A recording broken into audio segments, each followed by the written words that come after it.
তো জানো আমি বড় বয়োবৃদ্ধ, আমার শরীরের ভিতরে কোনো শক্তি নাই। ওগো আল্লাহ তুমি তো জানো আমি লাঠি ছাড়া বর করা ছাড়া আমি হাঁটতে পারি না। ওগো আল্লাহ তুমি তো জানো দিনের বেলা আমার ছেলের বউ, আমার স্ত্রী, আমার আত্মীয় স্বজন, নাতিপুতি আমাকে ঠান্ডা পানি দেই না গোসল করার জন্য।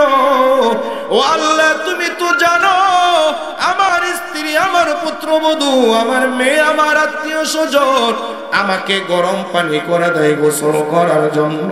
ও আল্লাহ তাকাইয়া দেখো এখন আমার পাশে আমার প্রাণের স্ত্রীটাও নাই। আল্লাহ তাকাইয়া দেখো আমার কলিজার টুকরা সন্তানটাও নাই। আল্লাহ তুমি তাকাইয়া দেখো আমার পুত্রবধূ আমার পাশে নাই। ওগো আল্লাহ তাকাইয়া দেখো যেই লাঠিটা আমি বান্দার জন্য দিনের বেলা চলার একটা সম্বল, আল্লাহ তাকায়া দেখো ওই বাঁশের লাঠিটা পর্যন্ত আমি বান্দার কাছে নাই। ও গো আল্লাহ আমি তোমার গোলাম, বড় দুর্বল গোলাম, বড় দুর্বল গোলাম রে আল্লাহ। আমি তোমাকে পাওয়ার জন্য ওই বিছানাটাকে তরক করিয়া ছেড়ে দিয়া আল্লাহ দেখো আমি এই পুকুরের গাটনার ভিতরে চলে আসছি, টিউবওয়েলের কাছে চলে আসছি। আল্লাহ দেখো তোমাকে পাওয়ার জন্য আমি বান্দা ঠান্ডা পানি দ্বারা ওযু করতেছি। ও মালিক আল্লাহ তুমি আমার উপর রাজি হয়ে যাও, তুমি আমার উপর খুশি হয়ে যাও, আমার জিন্দেগির সমস্ত অন্যায়গুলো মাফ করে দাও। আমার মায়ার নবী ডাক দিয়ে কয় যেই বান্দা আল্লাহকে পাওয়ার জন্য এরকম মুজাহাদা আর মুশাহাদা করে আমার আল্লাহ তার গফফার নামের আলোতে রোশনীতে এই বান্দার জিন্দেগির সমস্ত গুনাহগুলো মুহূর্তে মাফ করে দেয়। আস্তে বলেন সুবহানাল্লাহ। শুধু তাই নয়, শুধু তাই নয়, মায়ার নবী ডাক দিয়ে কই উম্মতের দল তোরা জেনে নে, জেনে নে আমি পয়গম্বর দুনিয়ার জগতের ভিতরে থাকবো না, তোমাদের কাছে আমি পয়গম্বর সুসংবাদের বাণী জানাইয়া যাইতেছি। তোমরা যদি আমার মালিক আল্লাহকে পাওয়ার জন্য একটু কষ্ট করো, আমার মালিককে পাওয়ার জন্য তুমি যদি হেঁটে হেঁটে আমার আল্লাহর দিকে অগ্রসর হও, আমার আল্লাহ তোমাকে আল্লাহর কুদরতি কলিজার ভিতরে আঞ্জা দ্বারা চড়াইয়া নিবে। আর ডাক দিয়ে বলবে রে বান্দা আয় আয়, আমি আল্লাহ তোকে ক্ষমা দেওয়ার জন্য পাগল। এ বান্দা আয়, আমি আল্লাহর কুদরতি কলিজার ভিতরে চলে আয়। বান্দা তো দেখে না আমার আল্লাহর কলিজার ভিতরে বান্দা চলে গেছে। আমরা যখন মসজিদে গিয়া নামাজের ভিতরে গিয়া যখন সেজদা অবনত হয়ে যায়, কপালটাকে মসজিদের ফ্লোরের ভিতরে লাগাইয়া দেই, মনে মনে নিয়ত এটাই থাকে আমি গোলাম আমার কপালটা আল্লাহর কুদরতি পায়ের ভিতরে লাগাই দিলাম। কথা কোন ঠিক কিনা? কিন্তু বাবা তুমি আমার আল্লাহর কুদরতি পা দেখো না, আমিও তো আমার আল্লাহর কুদরতি পা দেখি না।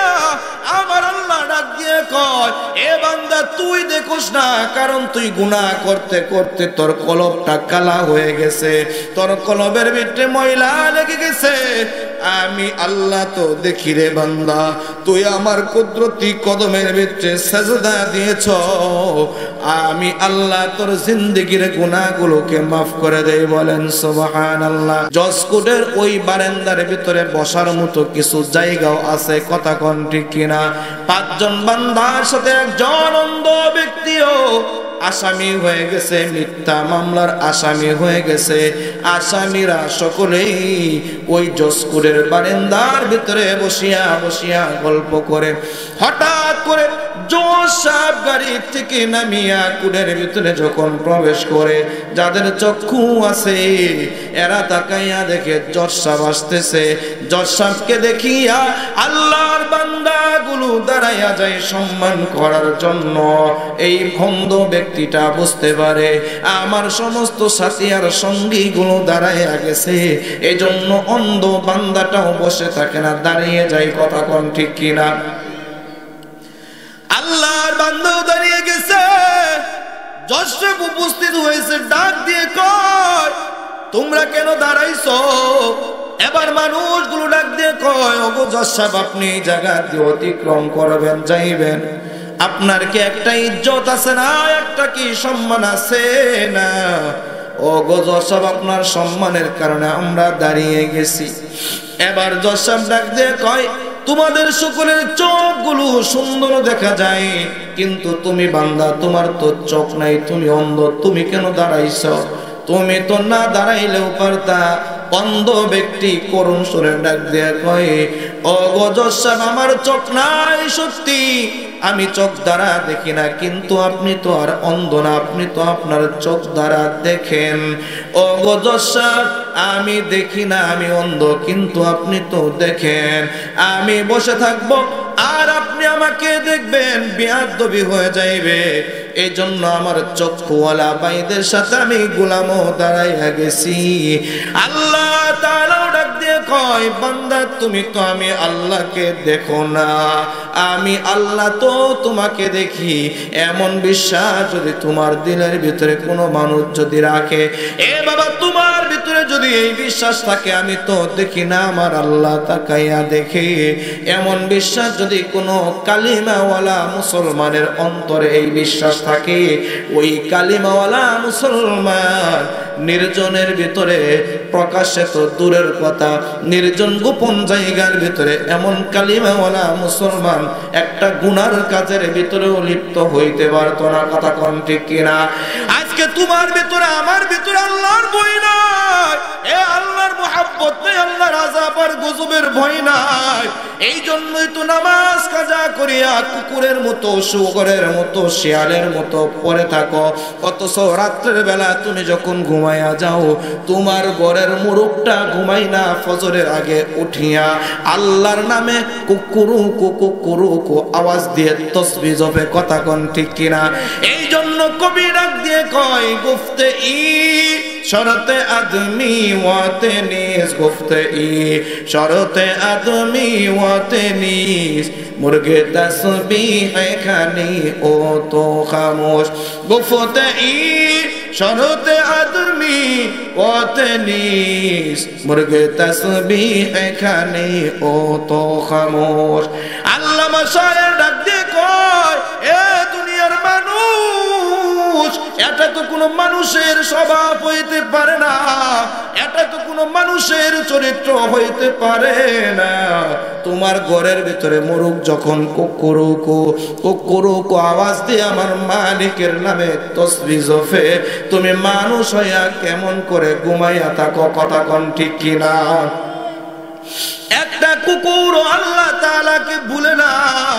কুকুর যখন রাস্তা দিয়ে চলে, মসজিদের মিনার থেকে যখন আজানের আওয়াজ চলে আসে, কুকুরটা দেখবেন আজানের আওয়াজ শোনার পর কুকুরটা গাউ গাউ গাউ গাউ করা শুরু করে দেয়। মানুষগুলো কুকুরটাকে তাড়াইয়া দেয়। অথচ আল্লামা ইমাম গাজ্জালি রহমাতুল্লাহি আলাইহি তার কিতাবের ভিতরে ডাক দিয়ে কই, আজানের সময় কুকুর যখন গাও গাও গাও গাও করে আওয়াজ দেয়, তোমরা কুকুরের এই আওয়াজটা নষ্ট করবা না, কুকুরকে দৌড়ানি দিবা না, কুকুরকে আঘাত করবা না, তাড়াইবা না। কারণ তোমরা জানো না কুকুর ওই সময় আল্লাহর কাছে কি ফরিয়াদ করে। কুকুর যখন আজানের আওয়াজ কানের ভিতরে শুনতে পায়, আমার মালিক আল্লাহর দিকে তার কপালটাকে উঁচা করিয়া, জবানটাকে আকাশের দিকে, মুখটাকে আকাশের দিকে করিয়া, কুকুরটা করুণ সুরে গেউ গেউ গেউ গেউ করিয়া আওয়াজ দেয়।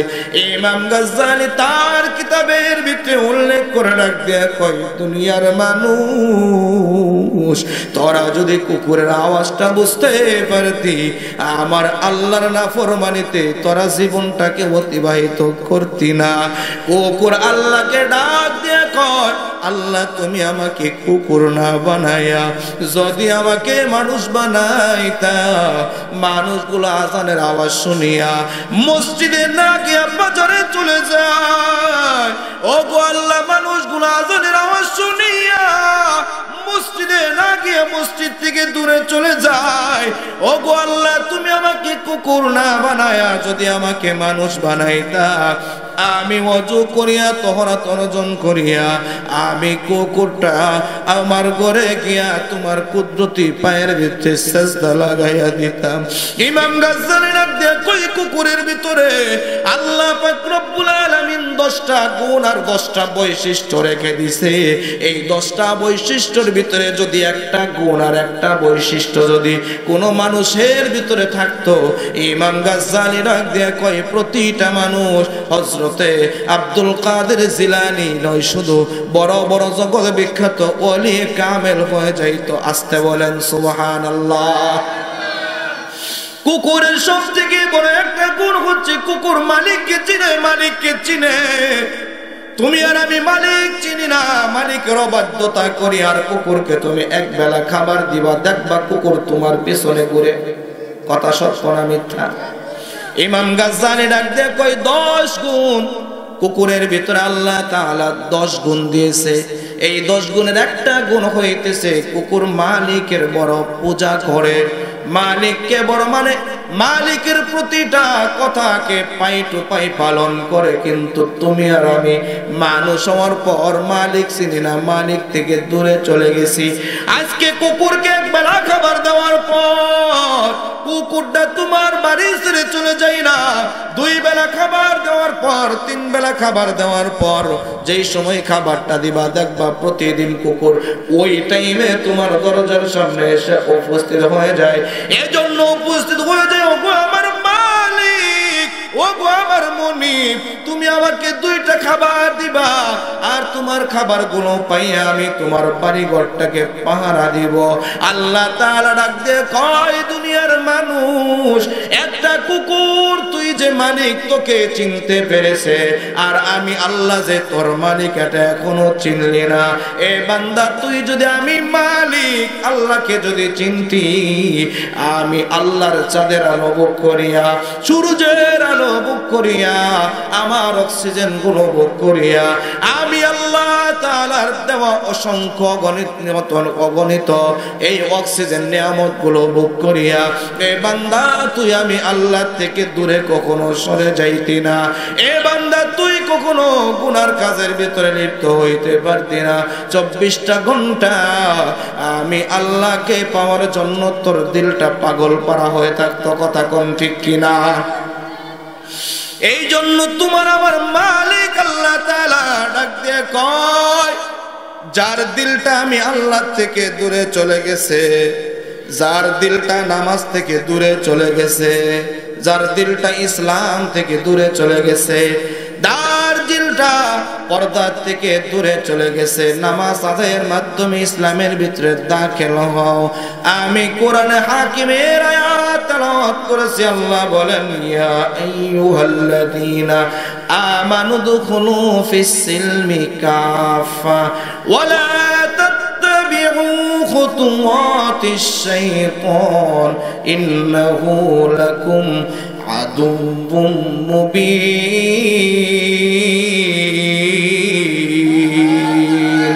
মুসলমান ইমানদার আল্লাহর গোলাম, কলিজার টুকরো যুবক ভাই, বৃদ্ধ বাবা, পর্দার মা বোনেরা, গভীর মনোযোগ দ্বারা শুনে নাও। আমার মালিক আল্লাহ ডাক দিয়ে কই, যারা নামাজ পড়ো না, নামাজ আদায়ের মাধ্যমে ইসলামের ভিতরে দাখিল হও। আমার আল্লাহ ডাক দিয়ে কয়, যারা পর্দা করো না, পর্দা করার মাধ্যমে ইসলামের ভিতরে পরিপূর্ণভাবে দাখিল হও। এই যারা যাকাত দাও না, যাকাত আদায়ের মাধ্যমে ইসলামের ভিতরে প্রবেশ হও। এই যারা আলেম পছন্দ করো না, রওজাতুল জান্নাত মহিলা মাদ্রাসা পছন্দ করো না, এই দ্বীনি প্রতিষ্ঠানগুলোকে পছন্দ করার মাধ্যমে ইসলামের ভিতরে দাখিল হও। কেন মাদ্রাসা তোমার পছন্দ হয় না? এই মাদ্রাসার ভিতরে তো অন্য কোনো কিছু শিক্ষা দেওয়া হয় না। এই মাদ্রাসার ভিতরে মুসলমানের সব থেকে বড় গ্রন্থ আল কোরআন শিক্ষা দেওয়া হয়। কথা কোন ঠিক কিনা? বায়ান নবী ডাক দিয়ে কই, যেই মহল্লার ভিতরে কোরআন শিক্ষা দেওয়া হয়, কোরআনের মাদ্রাসা প্রতিষ্ঠা করা হয়, যে এলাকার ভিতরে কোরআনের তালিম হয়, সন্ধ্যা সকাল সন্ধ্যা কোরআন তেলাওয়াত করা হয়, আসমানের মালিক আল্লাহ পাক রব্বুল আলামিন ওই এলাকার সমস্ত মৃত মাইয়াতের কবরের আযাব মাফ করিয়া আল্লাহ তাআলা কবরগুলোকে জান্নাতের বাগান বানাইয়া দেয়। আস্তে বলেন সুবহানাল্লাহ। শুধু তাই নয়, শুধু তাই নয়, মায়ার নবী ডাক দিয়ে কই দুনিয়ার মানুষ জেনে যে এলাকার ভিতরে কোরআন তেলাওয়াত করা হয়, কোরআনের তালিম দেওয়া হয়, ওই এলাকার ভিতরে যদি আল্লাহ তাআলা রাগ করিয়া কোন আযাব আর গজব যদি পাঠাইতে চায়, ছোট ছোট কচি কচি বেগানা মাসুম বাচ্চা যাদের আমল নামার ভিতরে ছোট থেকে ছোট কোনো গুনাহ নাই, এ বাবা এই মাদ্রাসার ভিতরে ছোট ছোট কচি কচি 5-7 বছরের ছোট ছোট মেয়েগুলো ওই ফজরের আজানের 1 ঘন্টা 1.5 ঘন্টা আগে ঘুম থেকে জাগ্রত হয়ে যায়। তুমি আর আমি যখন ঘুমাইয়া থাকি, ছোট ছোট বাচ্চাগুলো তোমাদের বাড়িতে আছে যাদের বাচ্চা লেখাপড়া করে না, ওই ছোট বাচ্চাগুলো মায়ের বুকে ঘুমায়, বাবার বুকে ঘুমাই, কথা কোন ঠিক কিনা? কিন্তু মাদ্রাসার দিকে লক্ষ্য করে দেখবেন ভোর 4টার সময় বাচ্চাগুলো জাগ্রত হইয়া বাচ্চাগুলো নিজেদের বিছানাগুলোকে গুছাইয়া ঠান্ডা পানি দ্বারা ওযু করিয়া পবিত্রতা অর্জন করিয়া মহিলা মাদ্রাসার ছাত্রী ম্যাডাম সকলে মিলিয়া তাহাজ্জুদের নামাজের ভিতরে দাঁড়াইয়া যায়। দাঁড়াইয়া গিয়ে আমার আল্লাহকে ডাক দিয়ে কইরে, আল্লাহ এই এলাকার ভিতরে তোমার রহমত নাজিল করিয়া দাও, এই এলাকার ভিতরে তোমার বরকত নাজিল করিয়া দাও। আল্লাহ এই এলাকার ভিতরে যত মানুষ কবরের ভিতরে শুয়ে আছে সকলের আযাব মাফ করে দাও। আল্লাহর কাছে দোয়া করে, আল্লাহ যারা নামাজ পড়ে না তাদেরকে নামাজ পড়ার তৌফিক দান করে দাও। মাদ্রাসা কবুল করে না ওরে আল্লাহ, এই ছোট ছোট বাচ্চাগুলো কচি মুখ দ্বারা আল্লাহর কাছে দোয়া করতে দেরি হয়, বেগানা মাসুম বাচ্চার দোয়া আল্লাহ কবুল করতে 1 সেকেন্ড তো দেরি করে না। আল্লাহু আকবার। এ আল্লাহর পয়গম্বর বিশ্ব নবী জনাবে রাসূলুল্লাহ খানায়ে কাবাকে সামনে রাখিয়া নামাজের ভিতরে সাজদারত অবস্থায় চলে গেছে। ওই বদবক্ত আবু জাহাল মায়ার নবীর কবরের এই কপালের ভিতরে মাথার উপর গাড়ের উপর মায়ার নবী যখন সিজদায় চলে গেছে, আবু জাহাল উটের পচা বুড়িগুলো আল্লাহ রসুলের গাড়ের উপর দিয়ে দিছে। ঘটনা সকলে জানেন, কথা কোন ঠিক কিনা? মায়ার নবীর গাড়ের উপরে আবু জাহাল উটের পচাগুলো দিয়ে দিছে। আল্লাহর পয়গম্বর ঘাড় উঁচা করতে পারে না, নিঃশ্বাস নিতে পারে না, কারণ অনেক দুর্গন্ধ পচা উটের বুড়ি। মায়ার নবীর কলিজার টুকরা ফাতেমা 7-8 বছরের মেয়ের কাছে খবর চলে গেছে, ও ফাতেমা তুমি বাড়ির ভিতরে বসে আছো, আর এদিক দিয়ে আবু জাহাল তোমার বাবার মাথার উপরে গাড়ের উপরে উটের পচা বুড়ি দিয়ে দিছে। যাও যাও তোমার বাবার মাথা থেকে গাড় থেকে উটের বুড়িগুলো সরাইয়া দাও।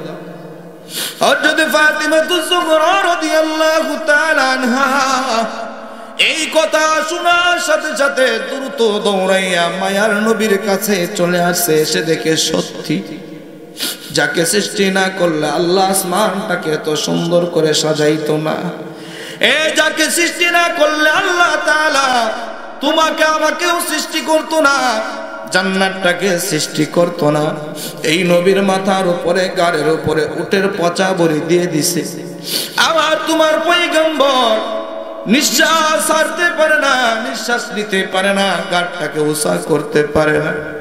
মায়ার নবী সিজদারত অবস্থায় পড়ে আছে। ফাতিমাতুজ যোহরা রাদিয়াল্লাহু তাআলা আনহা ছোট বাচ্চা, শরীরের ভিতরে এত পরিমাণ শক্তি নাই। মায়ার নবীর কাছে চলে এসে হাত দ্বারা উটের বুড়িগুলোকে সরাইয়া দেয়, নিচে নামাইয়া দেয়। নামাইয়া দিয়ে আল্লাহর দরবারে দুখানা কচি হাত উপরে বাড়াইয়া দিছে। আর আল্লাহকে ডাক দিয়ে কই রে আল্লাহ, যারা আমার বাবাকে কষ্ট দিয়েছে তুমি তাদেরকে ধ্বংস করে দাও। মায়ার নবীর কানের ভিতরে যখন আওয়াজ চলে গেছে, ফাতেমা আল্লাহর কাছে বদদুয়া করতেছে। মায়ার নবী ফাতেমার দুইটা হাত নিচা করাইয়া দিয়ে ডাক দিয়ে কয়, এ ফাতেমা, না না না, তুমি আল্লাহর কাছে তোমার কচি মুখ দ্বারা বদদুয়া করবে না। কারণ তুমি যদি আল্লাহ তাআলার কাছে বদদুয়া করো, আমার আল্লাহ তোমার বদদুয়া কবুল করিয়া এই মক্কা নগরের ভিতরে আল্লাহ তাআলা আযাব আর গজব দিয়া মক্কার মানুষগুলোকে ধ্বংস করে দিবে। আমি মায়ার নবী কাদের কাছে কি কালিমার দাওয়াত দিব? কথা কোন ঠিক কিনা? মায়ার নবী ডাক দিয়ে কই, যার জবানের ভিতরে কোনো গুনার দাগ লাগে না, এই রওজাতুল জান্নাত মহিলা মাদ্রাসার 5-7 বছর 8 বছর 9 বছরের ছোট ছোট কচি কচি বাচ্চা, এদের শরীরের ভিতরে তো কোনো গুনার দাগ নাই নাকি আছে? আমার শরীরের ভিতরে গুনার দাগের কোনো অভাব নাই রে বাবা। এত পরিমাণ গুনাহ করেছি, আমার গুনার খবর যদি আমার মা জানতো, আমার মা আমাকে সন্তান হিসেবে পরিচয় দিত না। আমার গুনার খবর যদি আমার ভাই জানতো, আমার ভাই আমাকে ভাই বলে পরিচয় দিত না। আমার গুনার খবর যদি আপনারা জানতেন যে মুসলমান, আমার সামনে বসে আমার ওয়াজ নসিহত গুলো আপনারাও শুনতেন না। আমার গুনার খবর যদি আমার মুসল্লিরে জানতো, আমার একটা মুসল্লি আমার পিছনে নামাজ আদায় করতো না, সকলেই মসজিদ থেকে গাড় ধাক্কা দিয়ে বের করে দিত রে বাবা। এ যুবক ভাই, তোমাকেও ঘর থেকে তোমার মা গাড় ধাক্কা দিয়ে বের করে দিত, আর ডাক দিয়ে বলতো, ওরে আমার কলেজার টুকরা সন্তান, তুই এত বড় গুনাহগার, আমি মা যদি আগে জানতাম, আমি মা তোর জন্য এক ওয়াক্ত খাবারও কষ্ট করে রান্না করে দিতাম না। কথা কোন ঠিক কিনা? আমি মা তোর জন্য সুন্দর বিছানার ব্যবস্থা করতাম না। আমি বাবা যদি তোর গুনার খবর জানতাম, আমি বাবা তোর জন্য এত কষ্ট করতাম না, শরীরের রক্তগুলো পানি করিয়া তোর পেছনে মেহনত করতাম না। এ সন্তান, আজকে তোর গুনার খবর জেনেছি, যা যা যা, তোর মতো সন্তান কুলাঙ্গার মার্কা সন্তান আমার দরকার নাই। ওই বাবা সন্তানটাকে ঘাড় ধাক্কা দিয়ে ঘর থেকে বের করে দিত। কথা কোন ঠিক কিনা? আমার মালিক আল্লাহ তাআলা রাখতে কইরে, দুনিয়ার মানুষ জেনে নে, এই দুনিয়ার জগতের ভিতরে কত গুনাহ করলি তোর মা জানে না, তোর বাবাও জানে না, এ তোর বন্ধু জানে না, তোর স্ত্রী জানে না, তোর সন্তান পর্যন্ত জানে না। তুই যাদের সাথে রাত দিন 24টা ঘন্টা চলো, তারাও জানে না। তোর গুনার খবর আমি আল্লাহ তাআলা জানি। আমি আল্লাহ তাআলা একটা বারের জন্য বলি নাই রে বান্দা কেন গুনাহ করতেছো, কেন অন্যায় করতেছো, আমার দুনিয়ার বুকে আর থাকতে পারবি না, যা বান্দা যা, আমার দুনিয়ার থেকে বের হয়ে যা। আমার আল্লাহ কখনো এই কথা কোনো মানুষকে বলছে নাকি? জোরে কথা বলেন, বলছে নাকি? আপনাদের এই চীনা মুরার এলাকার মানুষদেরকে কি আল্লাহ বলছে নাকি? না বাবা না, এত অন্যায় করে এত গুনার কাজের ভিতরে তুমি আমি যুক্ত হয়ে যাই, আমার আল্লাহ কখনো এই কথা বলে নাই। বরঞ্চ তোমার আমার জবানের দিকে আমার আল্লাহ সর্ব অবস্থায় মায়ার নজর দিয়ে তাকায়া থাকে। আয় আয় আয় টাঙ্গাইলের মুসলমান, এলাঙ্গার মুসলমান, আয় আয় জলদি করিয়া আয়, তুই অন্যায় করেছ, আমি মালিক তোর উপরে বেজার হই নাই। এ বান্দা নামাজ কাজা করেছো, আমি মালিক তোর উপরে বেজার হই নাই। এ বান্দা এতদিন নামাজ কাজা করিয়া ইসলাম থেকে দূরে চলে গেছিলা, আজকে যদি তওবার মতো তওবা করিয়া যদি ইসলামের ভিতরে দাখিল হইতে পারো, আল্লাহ তাআলা ডাক দিয়ে বলেন বান্দা, আল্লাহ তাআলা ডাক দিয়ে বলেন, ফামান তাবা মিন বাদি যুলমিহি ওয়া আসলাহা। আল্লাহ তাআলা ডাক দিয়ে বলে, বান্দা অন্যায় বুঝতে পেরেছ, এখন যদি নিজেকে ছোট মনে করিয়া, নিজেকে অপরাধী মনে করিয়া আমি আল্লাহর দরবারে যদি তওবার মতো তওবা করতে পারো, আমি আল্লাহ তোমার জিন্দেগির সমস্ত গুনার ফাইলগুলোকে মুহূর্তে ক্ষমা করে দেব। বলেন সুবহানাল্লাহ। শুধু তাই নয়, মায়ার নবী ডাক দিয়ে কইরে গোলামের দল, আল্লাহ তাআলার পয়গম্বর ডাক দিয়ে বলেন, ক্বালা রাসূলুল্লাহ সাল্লাল্লাহু আলাইহি ওয়াসাল্লাতু ওয়াসসালাম, আত-তাইবু কামান লা যামবা লাহু। মায়ার নবী ডাক দিয়ে কয় যদি কোনো ঈমানদার চোখের পানি সারিয়া আমার আল্লাহর দরবারে লজ্জিত হইয়া আল্লাহর কাছে যদি তওবা করে, ও দয়ার মালিক আমি তোমাকে চিনতে পারি নাই, আমি তোমার পরিচয় পাই নাই আল্লাহ, আমি অনেক অন্যায় করেছি।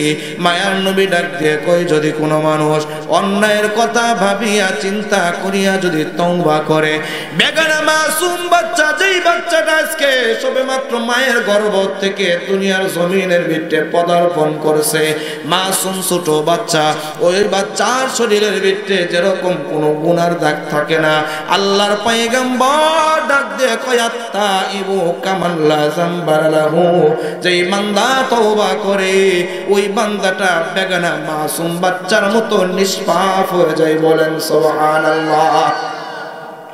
আল্লাহ তাআলা তোমাকে আমাকে মাফ করার জন্য ডাকে, আর তুমি আমি ঘাড় তারামি করিয়া আল্লাহ থেকে শুধু দূরে চলে যাই। কথা কোন ঠিক কিনা? আল্লাহ তোমাকে আমাকে ক্ষমা দেওয়ার জন্য ফজরের সময় ডাক দিছে, আই বান্দা। তোমাকে আমাকে আল্লাহ মাফ করার জন্য জোহরে ডাক দিছে, বান্দা। তোকে মাফ করার জন্য আমি আল্লাহ ফজরে ডাকলাম, রে বান্দা। তুই আমার ডাকে সাড়া দেও না, এরপর আমি আল্লাহ তাআলা তোর উপর রাগ করি নাই। আমি আল্লাহ তাআলা মায়ার নজর দিয়ে তোকে আমি জোহরের সময় ডাক দিলাম, এ বান্দা আয়, তোকে ফজরে পাই নাই, জোহরের ভিতরে আয়। বান্দা জোহরের ভিতরেও হাজিরা দেই নাই। আল্লাহ ডাক দিয়ে কয়, বান্দের পর আমি আল্লাহ তোর উপর নারাজ হই নাই, আমি আল্লাহ মায়ার নজর দিয়ে তোকে আসরের সময় ডাক দিলাম, আয় বান্দা আয়, আমি আল্লাহ ছাড়া তুই কার কাছে যাবি? মুসলমানের আওয়াজে বলেন, আল্লাহ ব্যতীত কারো কাছে যাওয়ার মতো কি কোনো রাস্তা আসেনি? আরো জোরে বলেন, আছে নাকি? আমার আল্লাহ ডাক দিয়ে কই, বান্দা তোকে আসরের সময় ডাক দিলাম, ওই সময় তোকে পাই নাই, আমি আল্লাহ তাআলা রাগ করি নাই। আমি আল্লাহ তাআলা মায়ার নজর দিয়া তোকে আমি আল্লাহ মাগরিবের সময় ডাকলাম, বান্দা ফজরে পাই নাই, রাগ করি নাই। জোহরে ডাকলাম, জোহরে পাই নাই, রাগ করি নাই। আসরে ডাকলাম, আসরে পাই নাই, রাগ করি নাই রে বান্দা। আমি আল্লাহ তাআলা তোকে মাগরিবে ডাক দিলাম, আই বান্দা আই। দিনের শেষ নামাজ, রাত্রের শুরু নামাজ, বান্দা মাগরিবের সময় যদি তুই আমি আল্লাহর কাছে যদি ক্ষমা চাও, আমি আল্লাহ তাআলা সারা দিনের গুনাহকে মাফ করে দেব। আসতে বলেন সুবহানাল্লাহ। আল্লাহ তাআলা ডাক দিয়ে কই, বান্দা মাগরিবের সময় ডেকেও আমি আল্লাহ তাআলা তোকে পাই নাই, আমি আল্লাহ তাআলা তোকে আসার সময় ডাক দিলাম, আয় বান্দা আয়, জলদি করি আয়। আর কার কাছে যাবি? যাওয়ার মতো তো আর কোনো রাস্তা নাই। সকলেরই দরজা হইতে আল্লাহ ফিরিয়া, সকলেরই দরজা হইতে আল্লাহ ফিরিয়া, তোমারি দরজায় রইলাম পড়িয়া, তোমারি দরজায় রইলাম পড়িয়া। তুমি যদি মাফ না করো আল্লাহ বান্দারে, তুমি যদি মাফ না করো আল্লাহ বান্দারে, বলো আমরা বান্দা যাবো কার ধারে, বলো আমরা বান্দা যাবো কার ধারে। বান্দা যখন আগুনেতে জ্বলিবে, বান্দা যখন আগুনেতে জ্বলিবে, তুমি মাওলা কেমন করে দেখিবে, তুমি আল্লাহ কেমন করে দেখিবে। মুসলমান ইমানদার বান্দা যখন দিলের ভিতরে এরকম আবেগ নিয়ে আল্লাহর কাছে চোখের পানি ছেড়ে কান্না করবে, আল্লাহ তাআলা ডাক দিয়ে বলবে, বান্দা তোর চোখের পানি নাকের ডুগায় আসার আগে আমি আল্লাহ তোর জন্য আমি আল্লাহ জাহান্নামের আগুনটাকে হারাম করে দেই। আস্তে বলেন সুবহানাল্লাহ। মায়া নবী ডাক দিয়ে কয়, আত্তাইবু কামাল্লা যামবালাহু, তুমি তো তওবা করলা, গুনাহ থাকলো না, এবার যদি চোখের পানি ছাড়িয়া আমার মালিককে যদি সন্তুষ্ট করতে পারো। ক্বালা রাসূলুল্লাহ সাল্লাল্লাহু আলাইহি ওয়াসাল্লাম, মান বাকা মিন খাশিয়াতিল্লাহ হারামাল্লাহু তিলকাল আইনা আলান নার। আল্লাহর দোস্ত মুহাম্মদুর রাসূলুল্লাহ ডাক দিয়া কয়, ওরে দুনিয়ার মানুষ উম্মতের দল, চোখের পানি ছাড়িয়া যদি জাহান্নামের ভয়ে আমার আল্লাহকে পাওয়ার জন্য যদি এক ফোঁটা চোখের পানি যদি ছাড়তে পারো, আমার আল্লাহ সারা জীবনের জন্য তোমার জন্য জাহান্নামটাকে হারাম করিয়া আল্লাহ তোমাকে জান্নাতের মেহমান বানাইয়া দিবে। আস্তে বলেন সুবহানাল্লাহ। ওই জান্নাতে যাওয়ার নিয়ত কার কার আছে? দুটি হাত আমার আল্লাহকে দেখাইয়া দিই। লিল্লাহি তাকবীর। হাত নামালে মুসলমান ইমানদার কলিজার টুকরা যুবক ভাই, বৃদ্ধ বাবা, পর্দানের মা বোনেরা, তোমাদের দু পায়ে আমার দুইটা হাত রেখে বলে যায়, আর জীবনে পাঁচ বেলার নামাজ কাজা করবা না, আর জীবনে মিথ্যা কথা বলবা না, চুগলখড়ি করবা না, পরনিন্দা করবা না, আমার মালিকের কথা মোতাবেক জীবনটাকে পরিচালনা করবা। মায়ার নবী যেই পথে চলতে বলেছে ওই পথে যদি আমি তুমি সকলেই যদি চলতে পারি তো জান্নাত। আর যদি তুমি আর আমিও যদি না চলি, আমি বক্তা ওয়াজ করতেছি, যদি আল্লাহর আল্লাহ রসুলের কথা মোতাবেক না চলি, আমি বক্তার জন্য জান্নাত না, আল্লাহ আমাকেও জাহান্নামের একটা পোকা বানাবে। কথা কম ঠিক কিনা? এই জন্য আল্লাহ তাআলা ডাক দিয়ে কয়, ওরে দুনিয়ার মানুষ জেনে নে, আমি আল্লাহ তাআলা তোকে আসরে ডাকলাম পাই নাই, মাগরিবে ডাক দিলাম আয় বান্দা আয়, মাগরিবের ভিতরে তুই আসস না, আমি আল্লাহ তাআলা রাগ করিয়া তোর থেকে আমি আল্লাহ আমার মুখটাকে ফিরাইয়া নেই নাই। এ বান্দা তোকে আমি আল্লাহ তাআলা এশার নামাজের সময় মায়ার নজর দিয়ে ডাক দিলাম, বান্দা আয়, এশার ভিতরে আয়। এ বান্দা এশার ভিতরেও আসো নাই, শনিবারে ডাক দিলাম, শনিবারে মসজিদে আসো নাই, রবিবারে ডাক দিলাম বান্দা, রবিবারেও মসজিদে হাজিরা দেও নাই, সোমবারে ডাক দিলাম বান্দা, সোমবারেও যাও নাই, মঙ্গলবারে ডাক দিলাম বান্দা, মঙ্গলবারেও হাজিরা দেও নাই। এ বান্দা বুধবারে ডাক দিলাম, বুধবারের দিন তুই আমি আল্লাহ তাআলার ঘরে আসো নাই, আমি আল্লাহ তাআলা রাগ করি নাই, আমি আল্লাহ তাআলা তোকে বৃহস্পতিবারের দিনও ডাকলাম, এ বান্দা বৃহস্পতিবারেও আসো নাই, আমি আল্লাহ তাআলার উপর রাগ করি নাই। সপ্তাহের ভিতরে শুক্রবারটাকে আমি আল্লাহ তাআলা সপ্তাহের একটা সরদার বানায়া তোদের জন্য আনন্দের একটা দিন বানাইয়া দিয়া আমি নবীর মাধ্যমে জানাইয়া দিলাম। ওগো নবী আপনি জানাইয়া দিন, যারা জুমার নামাজের জন্য সর্বপ্রথম মসজিদের ভিতরে তহরত অর্জন করিয়া নামাজের জন্য সর্বপ্রথম মসজিদের ভিতরে প্রবেশ করবে, ওগো পয়গম্বর আপনার উম্মতদেরকে জানাইয়া দেন, আমি আল্লাহ তাআলা এতটুকু কুরবান বান্দা করার কারণে তাদের আমল নামার ভিতরে একটা উট কুরবান করার সওয়াব দিয়ে দিব। বলেন সুবহানাল্লাহ।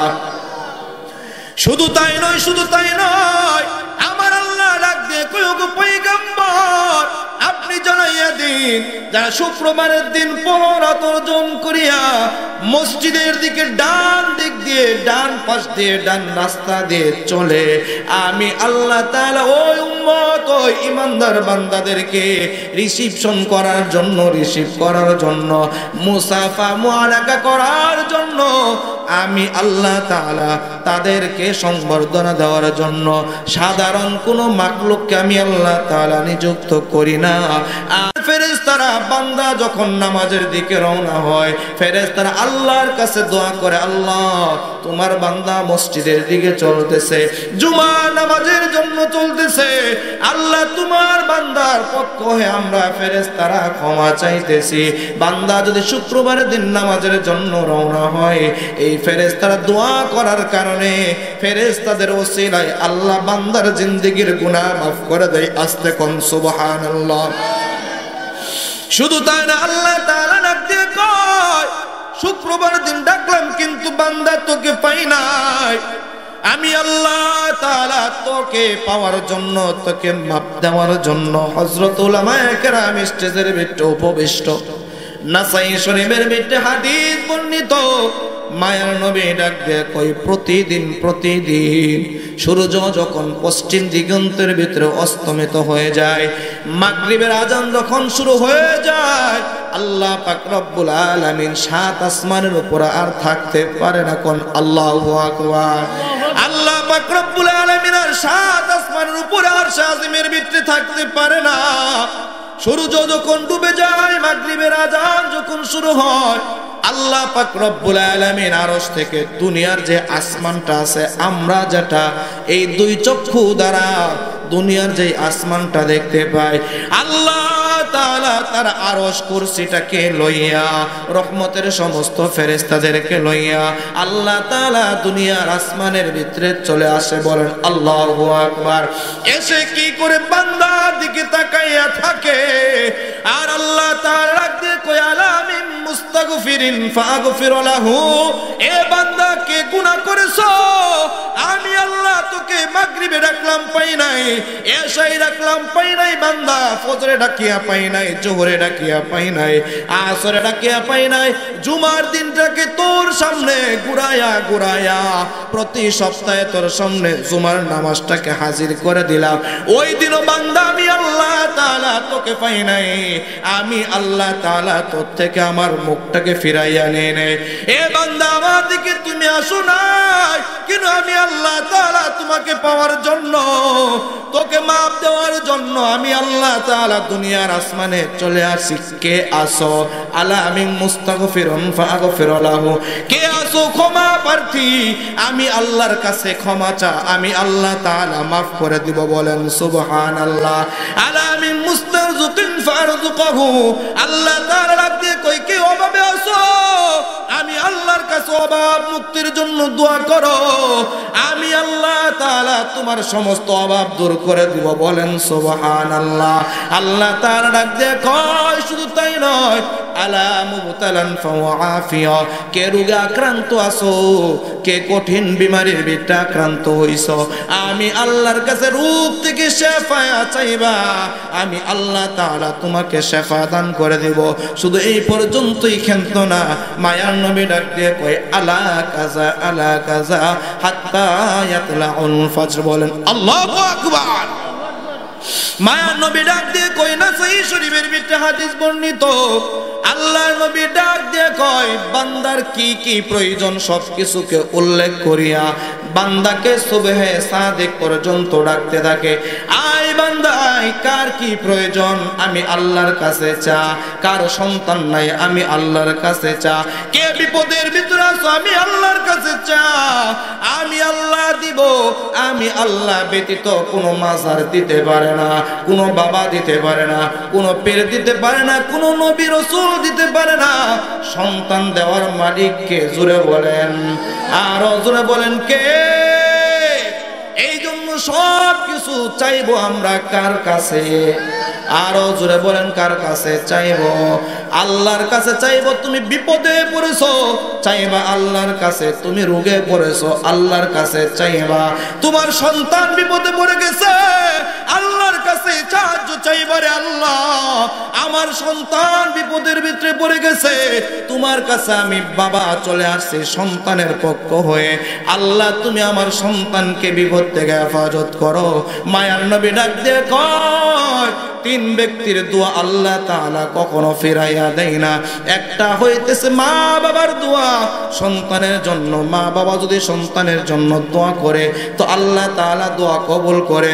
এই জন্যই তো বায়েজিদ বুস্তামি রহমতুল্লাহি আলাইহির মা বায়েজিদের জন্য বুকের ভিতরে জড়াইয়া আল্লাহর কাছে দোয়া করছেন, আল্লাহ আমার এই বায়েজিদ মাত্র 8-10 বছরের বালক, আমি ঘুমের ঘরে রোগে আক্রান্ত হইয়া তোমার কাছে আমি ঘুমের ভিতরে পানি চেয়েছিলাম। আমার বায়েজিদ এই কথাটা শ্রবণ করিয়া ঘরের ভিতরে পানি পাই নাই। এই জন্য ছোট্ট বায়েজিদ পানি নেওয়ার জন্য জঙ্গল পাড়ে দিয়া পাহাড়ে চলে গেছে। ঝর্ণার থেকে পানি এনে মায়ের শিয়রে দাঁড়াইয়া গেছে। মা ঘুম থেকে জাগ্রত হইয়া দেখে বায়েজিদ পানির পাত্র লইয়া মায়ের শিয়রের কাছে দাঁড়াইয়া আছে। মা ঘুম থেকে জাগ্রত হইয়া তাকাইয়া যখন দেখছে বায়েজিদকে ডাক দিয়ে কই রে বায়েজিদ, তুমি কেন এই জায়গার ভিতরে পানি নিয়ে দাঁড়াইয়া আসো? বায়েজিদ করুণ সুরে নরম সুরে মিষ্টি আওয়াজে ডাক দিয়ে কই রে মা, তুমি তো ঘুমের ঘরে পানি চেয়েছিলা, ঘরের ভিতরে পানি পাই নাই, পানি পাই নাই। আমি পাত্র নিয়ে ওই জঙ্গলের কে পাড়ি দিয়া পাহাড়ে চলে গেছি, ওই ঝর্ণার মিষ্টি পানি লইয়া তোমার শিয়রে হাজির হইছে। এসে দেখি তুমি ঘুমাইয়া গেছো।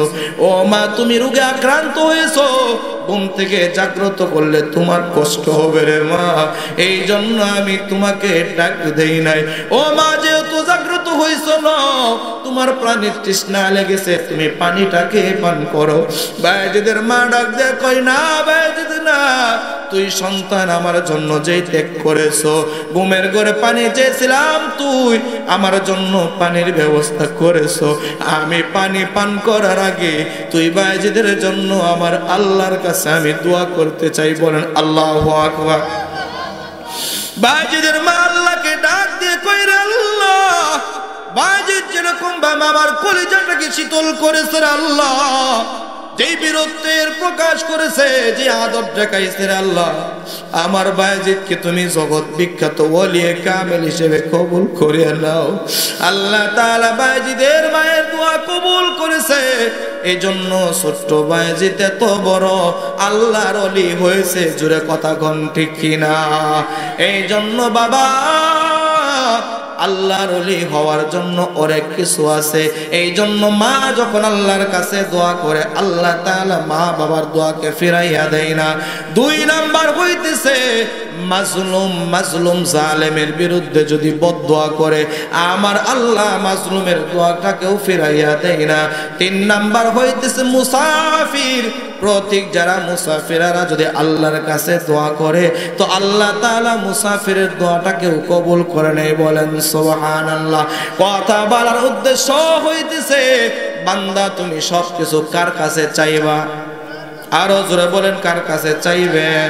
সাহাবায়ে কেরামের জীবনের দিকে তাকান, যারা দাওয়াত ও তাবলীগের মেহনতে গেছেন। দেখি তো কে কে গেছেন, হাত উঠান। দাওয়াত ও তাবলীগের মেহনতে গেছেন না? হ্যাঁ, হেকায়েতে সাহাবা নামক যেই কিতাব আছে, কিতাবের ভিতরে ঘটনা শুনেছেন। সাহাবাদের একটা জুতার ফিতা যদি ছিঁড়ে যাইতো, কোনো মানুষের কাছে চাইতো না। নামাজের ভিতরে দাঁড়াইয়া আল্লাহকে ডাক দিয়ে কইতো, আল্লাহ আমার জুতার ফিতা ছিঁড়ে গেছে, ব্যবস্থা করিয়া দাও। আল্লাহ আমার ঘরের ভিতরে খাবার নাই, খাবারের ব্যবস্থা করে দাও। তাদেরও নামাজ তোমার আর আমারও নামাজ, আসমান আর জমিনের কত ব্যবধান, কথা কোন ঠিক কিনা? তারা একটা সাজদা দিয়ে যে মজা পাইছে, আগের মসজিদ গুলো পাকা ছিল না, সুন্দর ছিল না, একটা সাজদারে তো দাম, এত মজা ছিল। আজকে তুমি আর আমি কত হাজার বার সাজদা দেই, দামি দামি টাইলসের উপর সাজদা দেই, কিন্তু সাজদা কবুল হয় না, কথা কোন ঠিক কিনা? আজকে এত সাজদা দেওয়ার পরও কবুল হয় না, কারণ সাজদাটা তো আল্লাহকে দেওয়ার জন্য দেই না, আমরা সাজদা দেই মানুষকে দেখানোর জন্য, কথা কোন ঠিক কিনা? আল্লাহ তাআলা ডাক দিয়ে কই, যারা মানুষকে দেখানোর জন্য সাজদা দাও, তারা মানুষকে দেখানোর জন্য না দিয়া আমি আল্লাহকে সন্তুষ্ট করার জন্য সাজদার মাধ্যমে ইসলামের ভিতরে প্রবেশ করো, কথা কোন ঠিক কিনা? এই জন্য ইসলামের ভিতরে প্রবেশ করা দরকার আছে না নাই? জোরে কথা বলেন, দরকার আছে না না? কিভাবে প্রবেশ করবেন? শুয়ের ভিতরে সুতা যেরকম ভাবে ঢুকায়, তাই না? কথা কন, শুয়ের ভিতরে সুতা যেইভাবে ঢুকে ওইভাবে প্রবেশ করবেন না। না, আল্লাহ তাআলার প্রতিটা হুকুম মানার মাধ্যমে ইসলামের ভিতরে প্রবেশ করতে হবে, নবীর আদর্শ মানার মাধ্যমে ইসলামের ভিতরে প্রবেশ করতে হবে। তোমার মেয়েটাকে স্কুল কলেজ ভার্সিটির ভিতরে লেখাপড়া করানোর জন্য ভর্তি করে দিছো, তোমার মেয়েটা বেপরদায় চলাফেরা করে, তোমার মেয়েটাকে পর্দার মাধ্যমে ঢুকায়া তুমি বাবা ইসলামের ভিতরে প্রবেশ করবা, কথা কম ঠিক কিনা? তোমার মেয়েটা কোরআন জানে না, এই মহিলা মাদ্রাসার ভিতরে মেয়েটাকে পাঠাইয়া দিয়া কোরআন শিক্ষা দেওয়ার মাধ্যমে ইসলামের ভিতরে তুমিও প্রবেশ করবা, তোমার মাইয়াটাকেও প্রবেশ করাবা, কথা কম ঠিক কিনা? তুমি নামাজ পড়ো না, তোমার মেয়ে মাদ্রাসায় পড়িয়া নামাজ আদায় করে, মেয়ের নামাজ দেখিয়া তুমি নামাজ আদায়ের মাধ্যমে ইসলামের ভিতরে প্রবেশ করবা, কথা কম ঠিক কিনা? এরকম মাদ্রাসা এই জমিনের ভিতরে আছে তো আল্লাহ তাআলার নিজাম ঠিক রাখছে। এই মাদ্রাসা যখন থাকবে না, কালিমার তালিম হইবে না, নামাজ শিক্ষা দেওয়া হইবে না, আল্লাহ তাআলা ফেরেশতা ওই ইসরাফিলকে ডাক দিয়ে বলবেন, না না, জমিনের ভিতরে আমি আল্লাহকে ডাকার মতো আর একজনও নাই, এই জন্য এই জমিনের কোনো দাম আমি আল্লাহর কাছে নাই। ও ফেরেশতা ইসরাফিল, দাও সিংহার ভিতরে ফুঁক দিয়া এই জমিনটাকে চিরদিনের জন্য ধ্বংস করে দাও, কথা কোন ঠিক কিনা? আজকে মাদ্রাসা আছে তো মাদ্রাসার ভিতরে নামাজ শিক্ষা দেওয়া হয়, মাদ্রাসা আছে তো মাদ্রাসার ভিতরে কালিমা শিক্ষা দেওয়া হয়, মাদ্রাসা আছে তো মাদ্রাসার ভিতরে আপনি আমি কিভাবে ওযু করব, ওযুটা না মাদ্রাসার ভিতরে শিক্ষা দেওয়া হয় কি হয় না? জোরে কথা বলেন, হয় কি হয় না? আজকে তোমার আমার মেয়ে মাদ্রাসার ভিতরে এসেছে এই জন্য সুন্দর করে ওযু করতে পারে, তার কসি জবান দ্বারা কালিমা লা ইলাহা ইল্লাল্লাহ পড়তে পারে, কালিমাতু শাহাদা পড়তে পারে, ইমানে মুজমাল ইমানে মুফাসসাল পড়তে পারে, কথা কোন ঠিক কিনা? কিন্তু অনেক বয়োবৃদ্ধ আছে, কালিমা জিজ্ঞাসা করলে মুরব্বী 80 বছর বয়স হয়ে গেছে, কিন্তু কালিমাটা সহি করে পড়তে পারে না, ওই মুরব্বীও কিন্তু নিজেকে ইমানদার মুসলমান বলে দাবি করে, কথা কোন ঠিক কিনা?